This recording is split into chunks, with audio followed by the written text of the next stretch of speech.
ఈ లోకం మనుషుడు ఆనందించడానికి ఏవేవైతే సౌకర్యాలుగా ఇస్తున్నదో దానిని ఆనందముతో అనుభవించడానికి మనుషుడు వేగిరపడుతూ వాటిని కొనుగోలు చేస్తున్నాడు. నో రాంగ్, దానిలో తప్పు లేకపోవచ్చు. అయితే ఇన్ని విషయాలు క్రొత్తగా మారుతూ ఎందుకు సంవత్సరమే కూడా క్రొత్తగా మారుతున్నప్పుడు ఇన్నిటిని క్రొత్తగా మార్చి మనం మాత్రం పాతవారిగానే ఉంటే ఇంటికి పెయింట్ కొట్టి లాభం ఏంటి? అన్ని వేల రూపాయల విలువైన వస్త్రాలు నీ మీద వేసి లాభం ఏంటి? ఇంతకుముందు మీరు ఎన్నడూ వాడని ప్రయోజనకరమైన వస్తువులను మీ శరీరం మీద ధరించిన లాభం ఏంటి?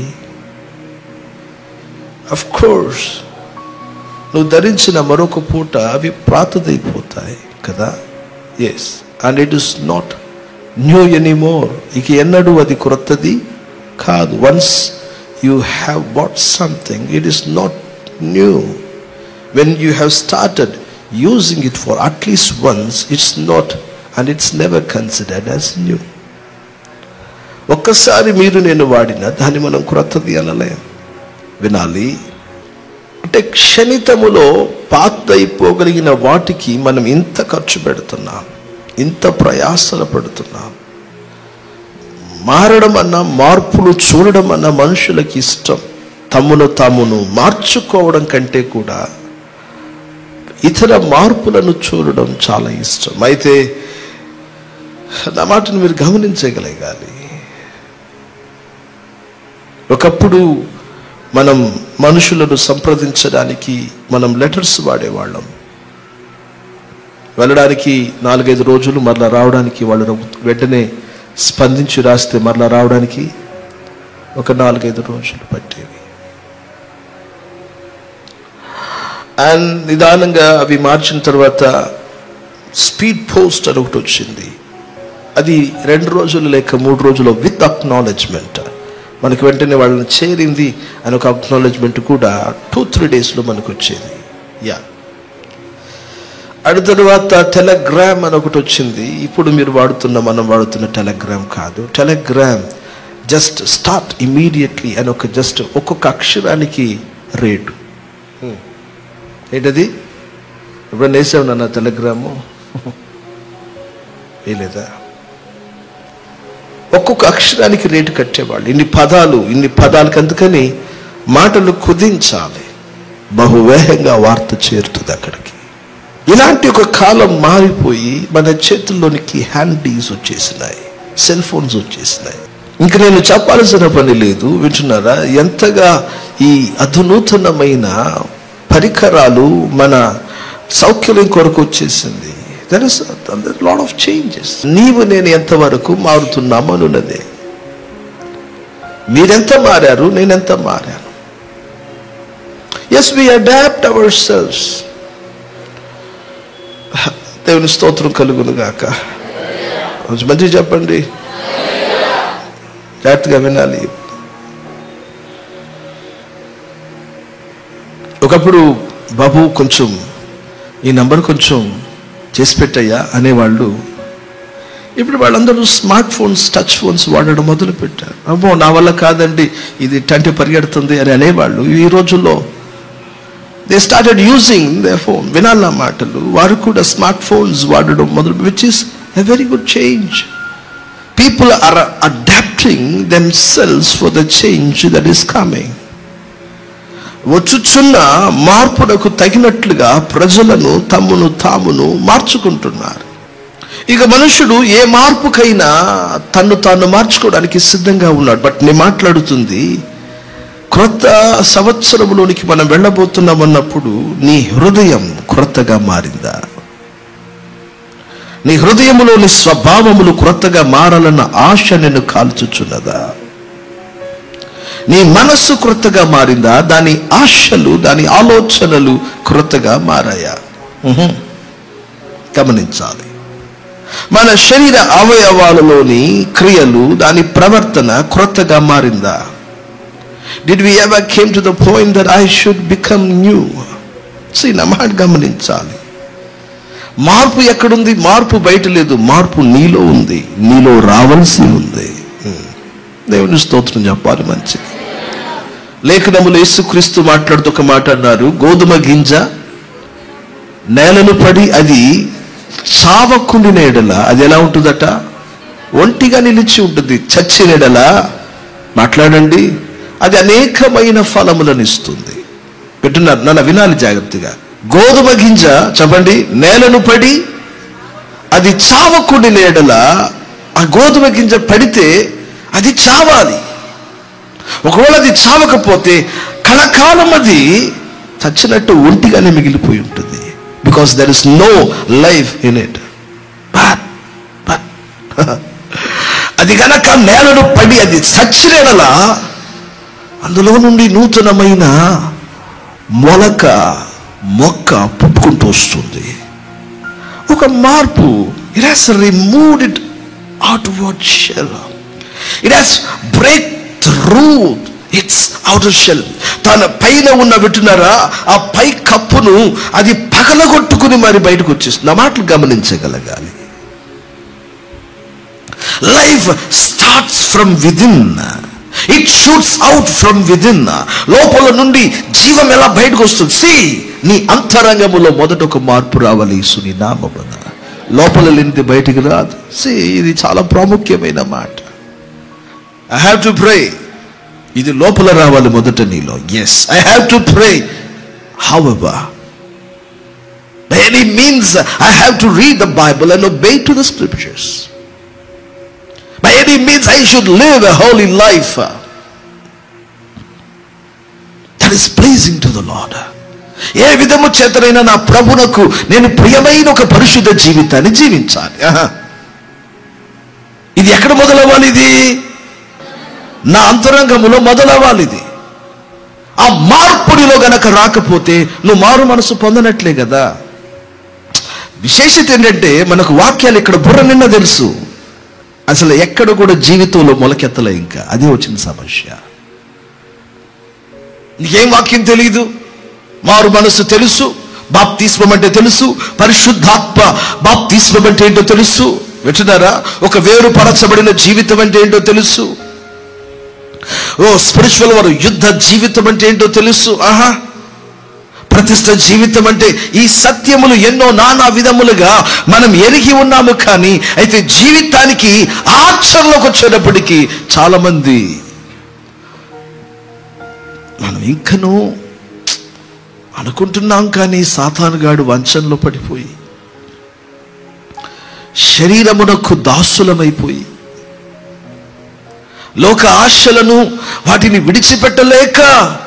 విడిచిపెట్టాలనే మనసుతోనూ వాటితో మన హృదయాలను పెనవేసుకుంటూ ఇలాగున పరలోకానికి వెళుతున్నామనే నిశ్చయతతో చివరికి నరకములో పురుగు చావని అగ్ని ఆరిని ప్రాంతాల్లో కొంతమంది ముగించబడబోతున్నారంటున్న వారికి యేసయ్య హెచ్చరించి ఇలాంటి ఆరాధనలో మాట్లాడుతున్న మాట. నేను చెప్తున్న మాటను ఆలోచించు, నీకు అర్థమవుతుంది నీలో ఎన్ని విషయాలు మార్చుకోవాలో. విడవలసినవి కొన్ని ఉంటే చేయవలసినవి మరికొన్ని ఉన్నాయి. వింటున్నారా? కొందరు విడిచినంత మాత్రంలో చేస్తున్నారు. When you have left something you came to the neutral. You did not grow. కొంతమందికి ఎలాంటి తలపుడుదంటే నేను వదిలేసానుగా ఇప్పుడు నేను ఎదుగుతున్నాను. No, when a man leaves something he comes to the point of neutrality, not to the growth. ఒకడు ఒక పాపాన్ని విడిచాడన్నప్పుడు జీవితంలోనికి వచ్చి ఉన్నాడే కానీ ఆత్మీయతలు ఎదిగి ఉన్నాడు అనడానికి దాని అర్థం కాదు. దేవుడి స్తోత్రం చెప్పాలి కొంచెం గట్టిగా. మనలో మార్పు రావాలని దేవుడు కోరుకుంటున్నాడు. ఒక దేవుని బిడ్డగా నువ్వు మారావు, మారు మనసు పొందావు, బాప్తిసం తీసుకున్నావు, ఇలాంటి ఒక ఆత్మీయమైన మందిరంలో నువ్వు నాటబడ్డావు అన్నప్పుడు నాలో మీలో మనందరిలో దినదినమును ఒక గొప్ప మార్పు రావాలి. ఆ మార్పు కనబడుతూ ఉండాలి యేసుని నామమున. దేవుని స్తోత్రం చెప్పండి కొంచెం గట్టిగా. మన క్రియలకు మన ప్రవర్తనకు ఏదో ఒక భయంకరమైన పురుగు వంటివి పట్టి అవి ఏం చేస్తాయి? మన ఎదుగుదలను ఆపేస్తాయి. ఎస్ ఎస్ ఎస్ వాస్తవం ఇది. నువ్వు వాస్తవానికి ఎంతో ఉన్నతమైన స్థాయికి ఎదగవలసిన వాడు, ఎదగవలసిన దానవు. అది దేవుని నిర్ణయమై ఉన్నది. ఎలానగా నిన్ను నేలను వేసేటప్పుడే నీ ఎదుట బహుఫలములను ఆశించి ఆయన వేశాడు. అయితే ప్రభు కోరుకుంటుంది ఏంటంటే, ఏమైనాను నీలో మార్పు వచ్చిన. బైబిల్ గ్రంథంలో ఒక ఉపమానమును చెప్తూ ఇలా అన్నాడు, ఒక మనుష్యుడు వింటున్నారా, తన ద్రాక్ష తోటలో ఏం వేశాడంట, ఒక అంజూరమును వేశాడు. 3 సంవత్సరాలను చూస్తున్నాడు, అందులో పూతైనను ఫలములైనను లేవు. కాబట్టి పిలిచి అడుగుతున్నాడు, ఏమి దీని సంగతి ఏంటి అయ్యా, ఇంకొక సంవత్సరం అవకాశం ఇవ్వండి. 2024 అంతా ప్రభు నీకు అవకాశం ఇచ్చాడు. Show me the evidence that you have changed. నీవు నేను మార్పు పొందామన్నాడు. తమ్ముడు నా మాట వినాలి జాగ్రత్తగా. ఏమి ఎవిడెన్స్ ఉంది అన్న? ప్రార్థనలో ఇలా మార్పు వచ్చిందన్న, నాలో వాక్య విషయంలో ఇలాంటి మార్పు వచ్చిందన్న, ప్రార్థనలో డాడీ మమ్మీ నేను ఇలాంటి మార్పు తెచ్చుకున్నాను, పరిశుద్ధతలో ఇలాంటి మార్పు వచ్చింది, డెడికేషన్లో ఇలాంటి మార్పు వచ్చింది. ఇంతకుముందు నా మైండ్ వేవరీగా ఉండేది, ఇంతకుముందు నా మనసు అటు ఇటు కదులుతుండేది, బట్ నా ఇప్పుడు స్థిరమైన మనసు నా ప్రభు నాకు ఇచ్చాడు. వచ్చింది నాన్న, వినాలి వినాలి. ఒకప్పుడు దేవుని విషయాలంటే ఆసక్తి నాలో ఉండేది కాదు. యేసయ్య కొరకు బ్రతకాలని ఒక వైరాగ్యం నాలో వచ్చింది. అబ్బో, నేను చెప్తున్నప్పుడు మీరు వింటున్నారా? ఈరోజు కూడా చాలామంది సర్ఫేస్ లెవెల్లోనే భక్తి చేసేవాళ్ళు. కాళ్ళు నొప్పులు, ఒళ్ళు నొప్పులు, నడువు నొప్పులు, మా ఆయన మారట్లేదు, తాగాడు, కొట్టాడు, గిచ్చాడు, గిల్లాడు, వింటున్నారా? ఈరోజు కూడా పిల్లలన్నా, అదన్నా, ఇదన్నా, ఉద్యోగాలన్నా ఎప్పుడు చూసిన ఏదో ఒక కంప్లైంట్లే. ఇలాంటి కంప్లైంట్లే కానీ ప్రభు నిన్ను అడుగుతాడు అనుకో, ఉదాహరణకి, ఏడి నీ పనిమిటి ఈ సంవత్సరంలో భక్తి ఎంతవరకు వచ్చింది? చెట్టు విషయంలో ఆయన కఠినమైన నిర్ణయాలు తీసుకుంటున్నప్పుడు నీ విషయంలో మాత్రం ఆయన తీసుకోకుండా ఎందుకుంటాడు అనుకుంటున్నావు? అయినను ఆయన చెట్లను గురించి ఇక్కడ చింతించి రాశాడా? కాదే, అది మానవ జీవితాన్ని కదా సాదృశ్యం. మరి ఒకసారి ఆలోచన చేయి. సంపాదనలో పడ్డావు కానీ వింటున్నారా, ప్రభు సహవాసములో నీటికి నీలో ఒక శ్రద్ధ రాలేదు. ప్రభు దాని గురించి చింతిస్తున్నాడు. సంపాదన విషయంలో నానా రకాలైన ప్రణాళికలు, భార్య భర్తలుగా కష్టపడుతున్నారు కానీ దేవుని సహవాస విషయంలో అసలు భక్తి బీజములు ఈసమంతా కూడా మనుషులలో కనబడకపోవడం విషాదకరం. నేను మిమ్మల్ని అడుగుతున్నాను, మీ ఇళ్లలో అసలు యేసయ్య పాటలు వినబడుతున్నాయా? మీరు పాడుతున్నారా? మీ స్వరాలు యేసయ్య పాటలు పాడుతున్నాయా? చివరిగా నీవు, నీ భర్త, నీ పిల్లలు కలిసి పాట పాడింది ఎప్పుడు మీ ఇంట్లో? చివరిగా మీరందరూ కలిసి ఏకముగా కుటుంబ ప్రార్థన చేసింది ఎప్పుడు? చివరిగా కన్నీటి ప్రార్థన ఇంట్లో ఎప్పుడు జరిగింది చెప్పు? చివరిగా నీ పిల్లలు ఏ రోజు ఉపవాసం ఉన్నారో చెప్పు?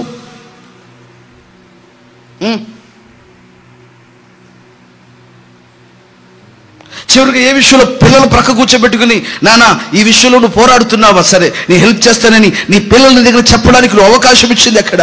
వారు నీతో మాట్లాడింది ఎక్కడ? నువ్వు వారికి ఆలోచన చెప్పింది ఎక్కడ చెప్పు? చివరికి నీవు, నీ ఇంటి వారు యేసయ్య సన్నిధానములో పరిచర్య చేసింది ఎప్పుడో చెప్పు? వస్తున్నావు, పోతున్నావు, అంతే. నీకు చర్చ్ డీమార్ట్ లాంటిది ఏదన్నా 4 దొరుకుతాయేమో తీసుకుని వెళ్దామని వచ్చే టైపే కానీ వింటున్నారా? అబ్బే, వ్యాపార కేంద్రమే నీకు ఇది. ఊరనే పేరు కోసం నీకు ఈ చర్చి మీ చర్చి కూడా కాదు ఇది. నీకు ఎక్కడ దొరికినా అదంతా నీ చర్చి. ఎక్కడికి వెళ్తూ కూర్చుంటూ వచ్చేస్తావు అంతవరకు. నీకంటూ ఒక సమర్పణ, ఒక పట్టుదల, ఒక ప్రయాస, ఒక చోట నేను నిలబడాలి, ఇలా ఎదగాలి. నేను ఎందుకు ఈ మాట చెబుతున్నాను? ప్రియమైన దేవుని పిల్లలారా, దేవుని సన్నిధికి మనం నడిచే కొలది ప్రభు కోరుకుంటున్నది ఏంటి? మనలో ఏం రావాలంట? ఒక మార్పు రావాలి. దేవునికి స్తోత్రం చెప్పండి కొంచెం గట్టి. నీ భర్తను అడగాలి నీళ్ళు ఎంత మార్పు వచ్చిందో. నీ భార్యను అడగాలి నీళ్ళు ఎంత మార్పు వచ్చిందో. నీ అంతర్యాన్ని నువ్వు అడగాలి నీళ్ళు ఎంత మార్పు వచ్చిందో. ఒకసారి నేను పరిశీలన చేసుకో, ఎక్కడెక్కడ మార్పులు రాలేదో. నేను భయపడుతున్నాను. ఇక్కడ వాక్యాన్ని వినేసి వెళ్ళి మరలా అదే జీవితాన్ని జీవించకండి. ఇక్కడ దేవుని మాటలు హెచ్చరికలుగానో బలపరిచే మాటలుగానో నీవు నేను విన్నప్పుడు ప్రియులారా గమనించాలి నాన్న. ఒక్కొక్క రోజు కూడా యేసయ్య పిల్లలుగా మన జీవితాలను మనం మార్చుకోవడానికి మనలను మనం అంకితం చేయాలి, సమర్పించుకోవాలి. దేవుని స్తోత్రం చెప్పండి కొంచెం గట్టిగా, మంచి చెప్పండి. హల్లెలూయా. ఒకడు నీళ్ళలోకి వెళ్లకుండా ఈదడం నేర్చుకోలేడు కదా. చెప్పండి, వాడు ఈత నేర్చుకోగలడా? నీళ్ళలోకి వెళ్ళాలి, వాడు తడవాలి, అక్కడ వాడు మునిగే పరిస్థితులు రావాలి. వింటున్నారా?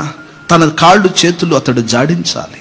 అతడు ఎలాగునైనా మునిగిపోకుండా తను తాను వింటున్నారా తేలేలాగా అతడు ఆ మూమెంట్ అక్కడ ఇవ్వగలగాలి. వినాలమ్మా, అదే రీతిగా వింటున్నారా, దేవుని పిల్లలమైన మనం భక్తి చేయడానికి ప్రయాసం ఉందండి.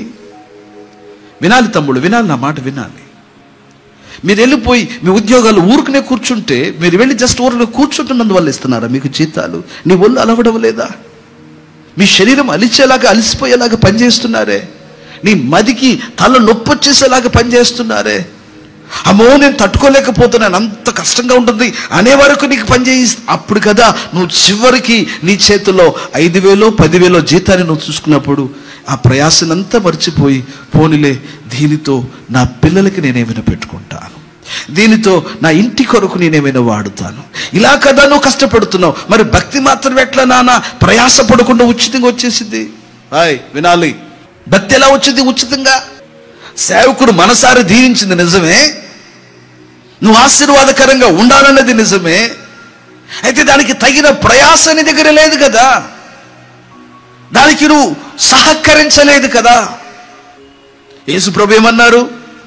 విత్తువాడు విత్తుటకు బయలుదేరిన విత్తుచుండగా మాట్లాడండి. కొన్ని విత్తనములు త్రోవలో పడ్డాయి, కొన్ని విత్తనములు ముండ్ల త్రొప్పలు, కొన్ని విత్తనములు రాతి నేల మీద, మరి కొన్ని విత్తనాలు తీసుకెళ్ళిన 100% విత్తనాలలో 75% వ్యర్థమే అయిపోయింది. ఏలయనగా కొన్ని విత్తనాలు త్రోవ పరకన 25%, ముండ్ల త్రొప్పలో 25%, తర్వాత రాతి నేల మీద 25%, 75% వేస్ట్ అయింది, 25% మిగిలింది. రేపు రాకట్లో కూడా ఇదే జరిగింది, 75% రాలిపోతాయి. వింటున్నారు నా మాట? 75% రాలిపోవాల్సిందే. ఏలయనగా వారు వాక్యములకు తమ హృదయములో చోటిచ్చిన వారు కారు. ఇప్పుడు నేను ఈ మాట చెబుతున్నప్పుడు నేను ఒక భయం రావాలి, నేను 25లో ఉన్నాను, నేను 75లో ఉన్నానా అని చెప్తున్నాను. భక్తిని నువ్వు జోక్ అనుకుంటున్నావు. బైబిల్ అంటుంది కడవరి అంత్య దినములలో మనుషులంట వింటున్నారా సుఖభోగ ప్రియులుగా ఉంటూ స్వార్థ ప్రియులుగా జీవిస్తూ వింటున్నారా దేవుని భక్తిని చెప్పుడు దాని శక్తిని ఆశ్రయింపక నిజమైన భక్తి చేయరంట. మందిరాలకు వెళ్తారంట, కూటాల్లో కలుసుకుంటారంట. ఏదిరా అని పొట్ట విప్పది ఏదో సామెతుంది. ఏమిలే భక్తి ఏమి లేదు అక్కడ. నేను నిన్నే అది అడుగుతున్నాను, చెల్లి నువ్వు వారం మందిరానికి వస్తున్నావు సహోదరి, నువ్వు చెప్పు భక్తి ఏమని ఎదిగిందా? డిసెంబర్లో లెక్కలు తేలవాలిగా. నేను ఎక్కడి దాకా వచ్చానంటే కదా త్వరగా మళ్ళీ లెక్కలు సరి చేసుకోవడానికి. విన్నారన్నమాట. లేచిన వెంటనే కానీ లేదా రాత్రి కొన్ని సందర్భాల్లో మనం ఎవ్వరూ లేకుండా మనము మన బైబిల్ మన పుస్తకం మన ప్రక్కన మన పెన్తో కూర్చోవాలి. ఈ ఫోన్ ముఖ్యంగా ప్రక్కన ఉండకూడదు, ఇది టింగి టింగి మనం మోగుతూ ఉంటుంది. కూర్చో, నేను ఎంతవరకు మారాను? చలి మారేవా? మార్పు నొందేవా? ఆలోచనలు మారినాయా? స్వభావాలు మారినాయా? ఎక్కడ మారలేదు. నిజంగా ఇంతకీ ప్రార్థనలోనే నాలో ఒక మార్పు రాలేదు. అయ్యో బేసిక్లోనే సరిలేవే. రోజు బైబిల్ చదవడంలోనే నాలో ఒక మార్పు రాలేదు. ఒక రోజు చదువుతున్నాను, 2 రోజు మానేస్తున్నాను. తమ్ముడు మార్పు లేదా? పరిశుద్ధతలో అయ్యో ఎందుకున్నయ్యా నేను పదాక చూపులో పడిపోతున్నాను, మాటల్లో జారిపోతున్నాను, క్రియలో వలికిపోతున్నాను, నా కోసం నేను ఎందుకును అయ్యో ఈ విషయంలో నాకు హెల్ప్ కావాలి, నాకు భయం వేస్తుంది, ఒకళ్ళు వినవబడితే బహుఘోరం, నేను వాక్యాలు వింటున్నాను, మార్పు రాలేదు ఇంకా నాలో. నేను ఒకసారి స్తోత్రం చూద్దాం గట్టిగా. చెప్పండి ఏం రావాలి మనలో? చెప్పండి గట్టిగా. మార్పు రావాలి. ప్రభు అదే బాధపడతాడు. నేను పలుమార్లు హెచ్చరించినను తన ప్రజలలో మార్పు రాలేదని దేవుడు బాధపడ్డాడు. పలుమార్లు హెచ్చరింపబడినను తను తాను మార్చుకొని దాసుని కంటే అనేక దెబ్బలు తగులును, అనేక దెబ్బలు పడతాయి అంట. మనలో మార్పు అవసరం. దేవునికి స్తోత్రం చూద్దాం గట్టిగా. తిమోతికి రాసిన 2వ పత్రిక 4వ అధ్యాయం 7వ వాక్యాన్ని చదువుదాం. మంచి పోరాటము పోరాడి తిని, నా పరుగు కడముట్టించి తిని, విశ్వాసము కాపాడుకుంటుని. ఇక మీదట నా కొరకు నీతి కిరీటం ఉంచబడి ఉన్నది. ఆ దినమందు నీతిగల న్యాయాధిపతి అయిన ప్రభువు అది నాకు మాత్రమే కాకుండా తన ప్రత్యక్షతను ఆపేక్షించు వారికి అందరికీ అనుగ్రహించును. దేవుని స్తోత్రం. చూద్దాం గట్టిగా హల్లెలూయా. హుషారుగా చెప్పాలి హల్లెలూయా. పౌలు భక్తుడు రోమ చెరసాలలో ఉన్నప్పుడు ఈ లేఖను రాస్తున్నాడు. వినాలి. ఇక తన జీవితం యొక్క ముగింపుకొచ్చాడు. తన కుమారుడైన తిమోతిని బలపరుస్తూ ఈ మాటను చివరిగా తన జీవిత సాక్ష్యాన్ని మాట్లాడుతున్నాడు. ఏమని మాట్లాడుతున్నాడు? మంచి పోరాటమును పోరాడితిని. ఇంగ్లీష్ బైబిల్ ఏమన్నాడు? I have fought a good fight. చెప్పండి ఏమన్నాడు?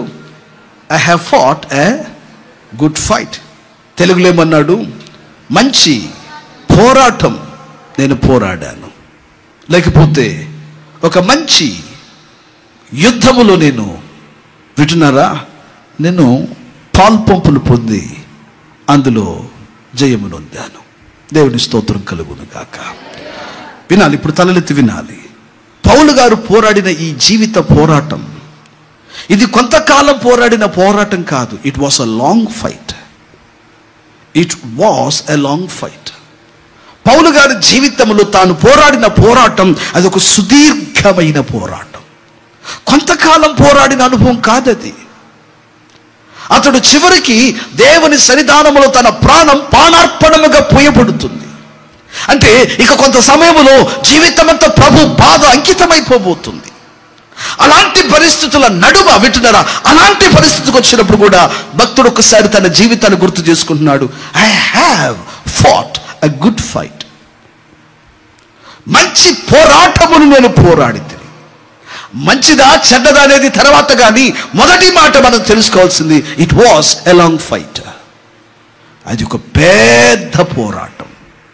క్రైస్తవ జీవితం అనున్నది క్రీడా స్థలము కాదు. క్రైస్తవ జీవితం అనున్నది యుద్ధరంగమై ఉన్నది. ఆమేన్.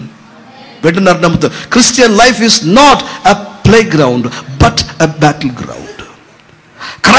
వినాలి, ఇటు వినాలి, జాగ్రత్తగా వినాలి. క్రైస్తవ జీవితం అనున్నది ఆడుకునే ఒక ఆట స్థలం కాదది. అదే స్థలం అంట? యుద్ధ స్థలం. మారు మనసు పొందావా? బాప్తిసం తీసుకున్నావా? అదిగో నీకు విరోధంగా సాతాను రాజ్యం పోరాడుతుంది. నీకు విరోధముగా లోకం యుద్ధం చేస్తుంది. నీకు విరోధముగా వింటున్నారా, నీ శరీరమే యుద్ధం చేస్తుంది. వీటినన్నిటినీ మనము గెలవవలసిన అవసరత మన మీద ఉంది. ఆమేన్ అంటున్నాం కానీ అలా చాలా మందిలే.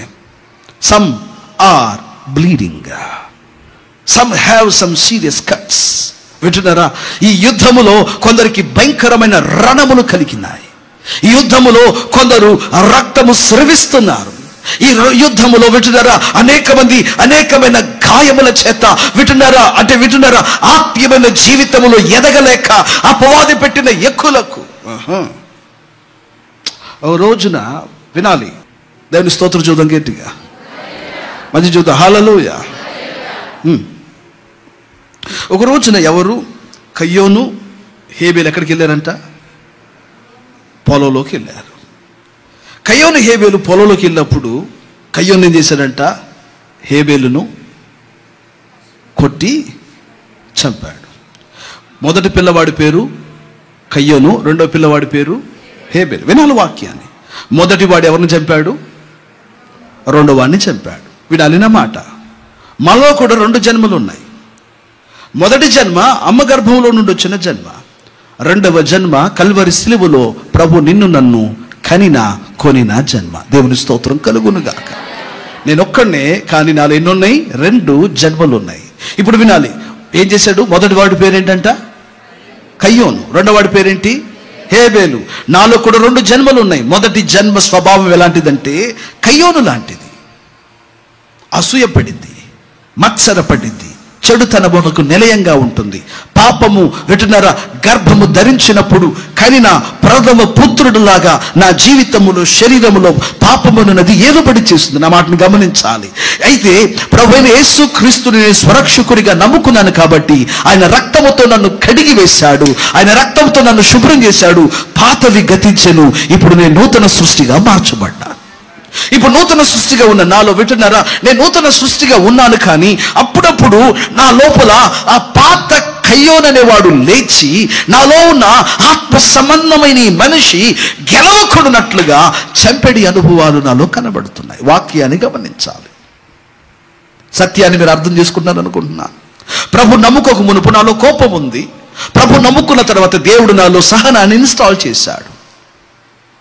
అయితే నేను నా జీవిత యాత్రలో నడుస్తున్నప్పుడు నా ఇంటిలోను నా ఉద్యోగ స్థలాల్లోనూ ఆ కోపమే మరలా లేస్తుంది. నాలో ఉండవలసిన క్రీస్తు సహనం అప్పుడే కొంచెం వాక్యం విని ఎదుగుతుంది. ఆ వాక్యము వింటున్నారా, ఆ సహనము అనున్నది నాలో నిలబడుకున్నట్లుగా ఈ పాత స్వభావం సహనాన్ని చంపి నేనున్నాను రా కోపం అని చాటిస్తున్నాడు.